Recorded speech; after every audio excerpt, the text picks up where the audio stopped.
Assalamualaikum warahmatullahi wabarakatuh. Perkenalkan, saya Dwita Amanda, NPM A1G023027 dari kelas 3D. Di video kali ini saya akan menyampaikan beberapa materi untuk memenuhi tugas UAS konsep dasar biologi. Baiklah, langsung saja ke materinya. Di suatu provinsi Bengkulu, yaitu Kabupaten Seluma, tepatnya di Desa Tumbuan, terdapat suatu PT pengelolaan minyak kelapa sawit, yaitu yang bernama PT Agrindo Indo Persada atau yang sering disingkat dengan AIP. Pengoperasian PT tersebut secara berkelanjutan dapat menimbulkan masalah pencemaran lingkungan sekitar, khususnya yaitu lingkungan setempat, dikarenakan PT Agrindo Indo Persada atau AIP tersebut melakukan pembuangan limbah sawit cair sembarangan di aliran sungai. Keterkaitan permasalahan terhadap topik keahlian saya, yaitu anfistum, dapat memberikan beberapa dampak terhadap tumbuhan. Yang pertama yaitu membuat tumbuhan menjadi sulit hidup. Yang kedua, akar mengalami kerusakan. Yang ketiga, fungsi tanah berkurang. Dan yang terakhir yaitu dapat mengakibatkan perkembangan tumbuhan terganggu.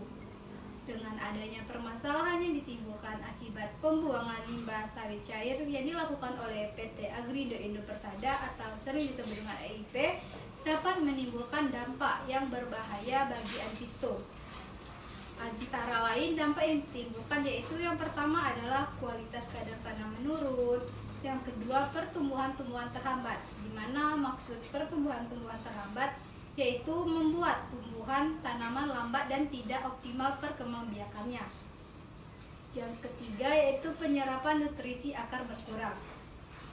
Munculnya permasalahan tersebut dikarenakan tidak tersedianya tempat khusus untuk pembuangan limbah sawit cair.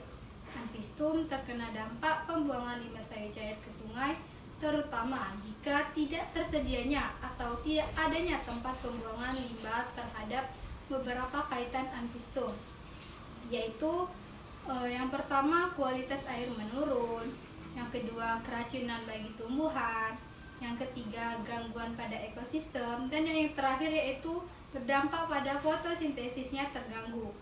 Banyak kerugian yang dapat dirasakan oleh anfistum terhadap pembuangan limbah sawit cair yang dilakukan oleh PT Agrindo Indo Persada atau AIP. Maka daripada itu, kelompok kami menentukan satu solusi yang dapat mengatasi dari berbagai dampak yang ditimbulkan, yaitu kami membuat suatu proyek yang namanya kolam aerobik, yang dimana kontribusi anfistum itu sangat penting. Dimana kontribusi anfistum pada pembuatan kolam aerobik yaitu salah satunya yaitu pada tanaman eceng gondok, yang dimana tanaman eceng gondok memiliki beberapa peran dalam membantu proses kolam aerobik. Antara lain peran eceng gondok yaitu yang pertama, dapat membersihkan air dan mengurangi konsentrasi pencemaran air di dalam kolam aerobik. Yang kedua, menyerap nutrisi yang berlebihan di dalam air kolam aerobik. Dan yang ketiga yaitu mengurangi bahan organik dan meningkatkan kualitas air. Nama program yang kelompok kami pilih yaitu adalah Ayo Coba Kolam Ajaib. Kolam ajaib atau kolam aerobik adalah kolam yang bisa mengubah air kotor menjadi bersih. Ini dilakukan dengan bantuan makhluk kecil ajaib yang bisa disebut dengan mikroorganisme. Makhluk kecil ini sangat kuat dan membantu membersihkan air.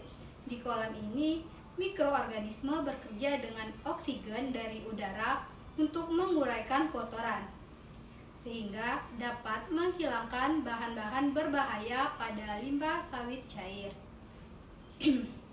Adapun keterkaitan antara kimia kehidupan, manusia, genetika, anfistum, serta anfiswan pada suatu proyek yang kami buat yaitu yang pertama, di mana di dalam kolam aerobik terdapat mikroorganisme kecil yang berperan penting dalam proses pembuatan kolam aerobik, di mana mikroorganisme ini memakan limbah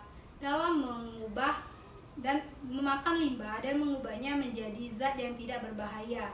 Yang kedua yaitu menjaga kualitas air di dalam kolam aerobik tetap bersih. Namun keberhasilan ini tidak hanya pada proses itu, tetapi juga bergantung pada cara kerja manusia untuk merancang dan merawat kolam aerobik tersebut. Manusia tidak hanya membangun kolam aerobik saja, tetapi juga mempelajari bagaimana cara mikroorganisme itu bekerja agar proses pembersihan limbah berjalan lebih efektif. Untuk meningkatkan efektivitas pengelolaan limbah, manusia menggunakan pengetahuan di bidang genetika, di mana genetika yang dimaksud ini adalah ilmu yang mempelajari tentang sifat-sifat makhluk hidup, dan dalam konteks ini manusia mempelajari gen mikroorganisme yang ada di kolam aerobik atau bahkan hewan yang hidup di dalamnya. Selain mikroorganisme, tanaman seperti antistum, yaitu seperti tanaman eceng gondok, juga memiliki beberapa peran yang penting dalam pengelolaan limbah di dalam kolam aerobik, di mana peran antistum yaitu yang pertama, menyerap nutrisi berlebihan, yang kedua, mengurangi bahan organik, dan yang terakhir yaitu berkontribusi dalam meningkatkan kualitas air kolam. Kehadiran tanaman ini dapat membantu menjaga keseimbangan ekosistem kolam. Tidak hanya tanaman, tetapi hewan yaitu katak juga memiliki peran yang penting di dalam pembuatan kolam aerobik, di mana anfiswan dapat membantu dengan memakan serangga-serangga yang dapat mengganggu keseimbangan ekosistem yang ada di dalam kolam. Selain itu, keberadaan mereka juga menjadi indikator penting bahwa air di dalam kolam aerobik cukup bersih, karena katak biasanya hidup di lingkungan yang bebas dari polusi. Semua topik ini saling bekerja sama di kolam aerobik. Mikroorganisme membersihkan limbah, manusia mengatur semuanya, dan hewan seperti anfistum yaitu eceng gondok dan anfiswan seperti katak menjaga agar kolam tetap seimbang dan sehat.